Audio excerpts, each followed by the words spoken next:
From KUNC and the NPR network, this is In The NoCo. I'm Erin O'Toole.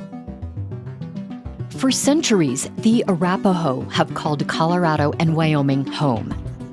The tribe gave names to places like the Kawanichi Valley, the Never Summer Mountains, and Mount Blue Sky. But the language the Arapaho have spoken for centuries is at risk of disappearing as fewer members of the tribe have learned the language. But a team of language experts at the University of Colorado Boulder is working to change that. They're compiling an online database that includes recordings of the Arapaho language and can be used as a teaching tool. Here's an example from the database. This is an Arapaho speaker sharing a story commonly told to kids.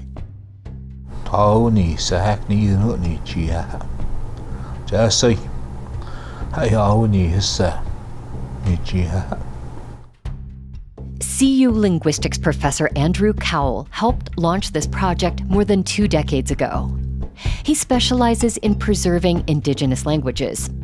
Andy spoke with me in January about how he hopes the digital database can help future generations learn and continue to speak the Arapaho language. We're listening back to that conversation today. I am not indigenous, but my wife is actually Native Hawaiian. And after I met her, I got interested in Hawaiian language and culture, and we lived up there for a while, and I learned Hawaiian. So when I got hired at CU, I said, well, I should explore the indigenous language of Colorado, which is Ute, Cheyenne, or Arapaho. And Arapaho is really the one that, in northern Colorado at least, is most obvious with Arapaho boulevards and Arapaho community colleges and so forth. When is a language considered endangered, and why is Arapaho in that category? Really, when the kids are not learning the language anymore at home, that's when a language starts to be endangered. And that's what's happened to Arapaho. Basically, in the 1950s and 60s, is people started raising their children speaking English, and they've never been able to recover, so to speak, because, of course, that generation then couldn't pass the language on. Andy, a project like this database depends on a lot of trust. You mentioned you are not of Arapaho descent. Talk about how you establish trust with Native elders and community members that you have worked with. You really have to demonstrate right from the start that you're interested in a relationship, a long-term relationship, because Native Americans have had many negative experiences with people coming to a community just one time, extracting some data and leaving. And, what did the community get out of it? Nothing. So I actually learned some Arapaho before I went there.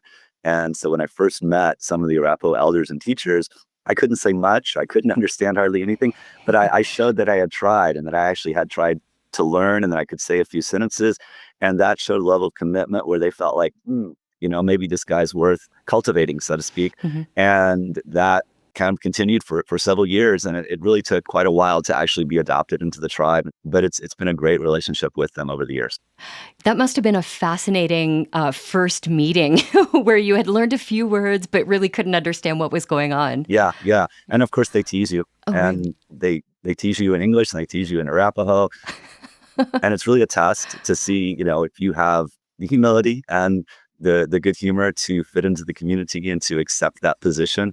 It's also a great language learning tool to get teased and to try to figure out what were they doing with that double entendre there in Arapaho. Well, let's talk about the Arapaho database, which is already being used by some folks who are studying the language.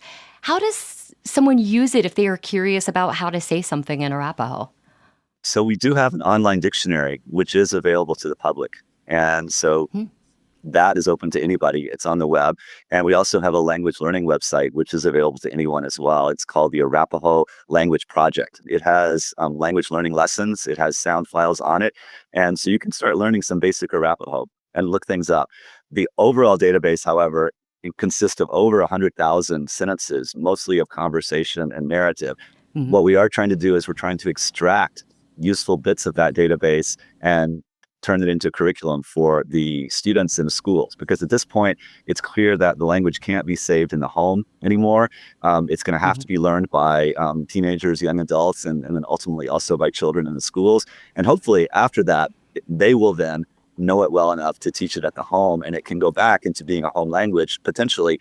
But that can't happen for at least a generation. And so what we're trying to do is this bottleneck generation has to learn Arapaho before the last elders are gone, so they can carry the language on.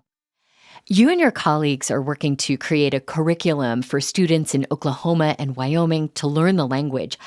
I want to play an example of what this sounds like. This is a story that uses the words bird and cat in several sentences.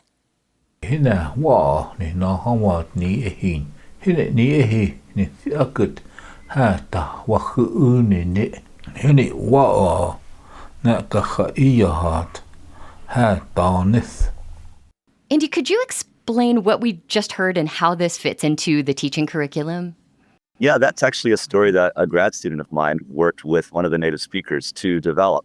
And he actually was one of the first people to do this. And he now works for the Eastern Cherokee tribe.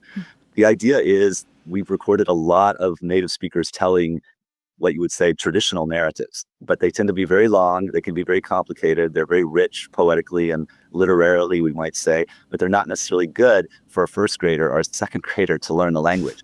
And so what we need to do is we need to record much simpler stories that have a lot of repetition, that are easy to follow, that can be accompanied by gesture, ideally. And so that's what that story was, is an attempt to kind of do the equivalent of first grade English, where we have these readers, John sees the dog is running, John chases the dog. It's exactly the same thing, except it's in Arapaho, Wow. but we don't have it, believe it or not. Yeah, kind of the equivalent of a Dr. Seuss book. Yeah. I want to talk about, the process of this. You've gathered thousands of conversations over the years to help fill in this database. Can you share a moment in this process that was, memorable or fun for you? Oh, there's so many of those. It would be hard to, Pick a favorite. pick out any particular one. But, just as an example, I was recording a couple of women outside of the tribal college in Wyoming, and I just went up and was talking to them a little bit, and then they took over and started speaking Arapaho, and I was recording. And then usually they talk to each other, but one of the women didn't know me as well. And so she asked the other woman, what is his name? And the other woman didn't say my actual name, which is High Eagle. She kind of teased me and she said, oh, his name is High Buzzard.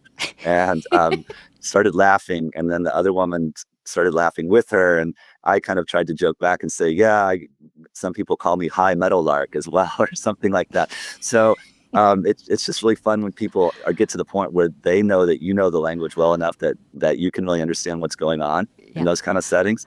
Ideally, it's supposed to be just the native speakers talking, right? I mean, nobody needs to hear me necessarily, but I think it is valuable to show that other people can learn the language, that you don't have to be born as a native speaker.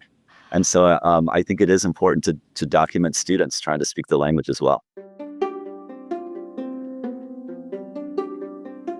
Andrew Cowell is a professor of linguistics at CU Boulder and faculty director of the Center for Native American and Indigenous Studies. He spoke with me earlier this year about how he and a team of collaborators are working to preserve recordings of the Arapaho language and develop instructional materials around it. We'll have a link to the Arapaho Language Project in our show notes and at KUNC.org. That's it today for In The NoCo. I'm Erin O'Toole. Thanks so much for listening.